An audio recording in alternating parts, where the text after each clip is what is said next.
ലോകം പ്ലേഗ് ബാധയിൽ വിറങ്ങലിച്ചു നിന്നപ്പോൾ ഒരു മാലാഖയുടെ സന്ദേശത്തിലൂടെ ലക്ഷക്കണക്കിന് മനുഷ്യർക്ക് ജീവൻ തിരികെ നൽകിയ ചരിത്രമാണ് ഗാർഗോനിയയിലെ പുണ്യഗുഹയ്ക്ക് പറയാനുള്ളത്. തിന്മയുടെ ശക്തികളെ തോൽപ്പിക്കാൻ സ്വർഗീയ സൈന്യാധിപൻ നേരിട്ട് പണികഴിപ്പിച്ച സെലസ്റ്റിയൽ ബസിലിക്ക. ഇറ്റലിയുടെ തെക്കുകിഴക്കൻ ഭാഗത്ത് സ്ഥിതി ചെയ്യുന്ന ഈ ഗുഹ മനുഷ്യ കൈകളാൽ നിർമ്മിക്കപ്പെടാത്ത ലോകത്തിലെ ഏക ദേവാലയം എന്ന നിലയിൽ സ്വർഗീയ ബസിലിക്ക എന്നാണ് അറിയപ്പെടുന്നത്. AD 492 ഗാർഗോനിയയിലെ ഒരു പ്രഭുവിൻ്റെ കാണാതായ കാളയെ ഗുഹയുടെ കവാടത്തിൽ കണ്ടെത്തി. കാളയെ ഗുഹയിൽ നിന്ന് പുറത്തിറക്കാൻ പ്രഭു എയ്ത അമ്പ് അത്ഭുതകരമായി ദിശ മാറി അദ്ദേഹത്തിന് തന്നെ പരിക്കേറ്റു. ഈ വിചിത്ര സംഭവത്തെക്കുറിച്ച് അന്വേഷിച്ച ബിഷപ്പിന് 3-ാം ദിവസം വിശുദ്ധ മിഖായേൽ മാലാഖ പ്രത്യക്ഷപ്പെട്ടു. ഈ ഗുഹ വിശുദ്ധമാണ്. ഭൂമിയിൽ ഈ പ്രദേശം സംരക്ഷിക്കാൻ ഞാൻ തീരുമാനിച്ചിരിക്കുന്നുവെന്ന് മാലാഖ പറഞ്ഞു.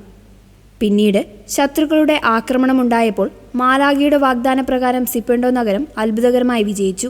തുടർന്ന് ബിഷപ്പ് ഗുഹ വെഞ്ചരിക്കാനായി മല കയറിയപ്പോൾ വെയിലിനെ പ്രതിരോധിക്കാൻ കഴുകന്മാർ ചിറകുവിരിച്ചു നിന്നതായും ചരിത്രം പറയുന്നു.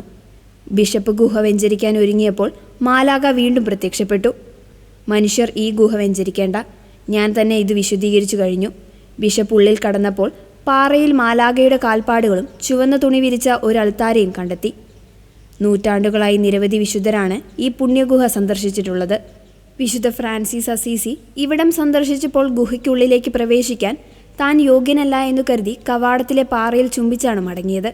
വിശുദ്ധ പാദ്രെ പിയോ തന്നോട് കുമ്പസാരിക്കാൻ എത്തുന്നവരോട് പാപപരിഹാരമായി ഗാർഗോനിയയിലെ ഈ ഗുഹ സന്ദർശിക്കാൻ നിർദ്ദേശിക്കാറുണ്ടായിരുന്നു.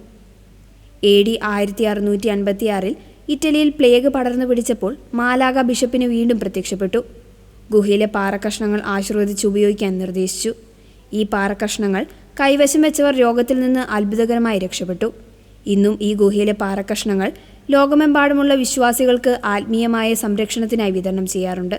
തിന്മയുടെ ശക്തികൾക്കെതിരെയുള്ള പോരാട്ടത്തിൽ സംരക്ഷണം തേടിയും ആത്മീയ സൗഖ്യത്തിനായും ലോകമെമ്പാടുമുള്ള ദശലക്ഷക്കണക്കിന് വിശ്വാസികളാണ് വർഷം തോറും ഈ മലമുകളിലെ ഗുഹയിലേക്ക് ഒഴുകിയെത്തുന്നത്.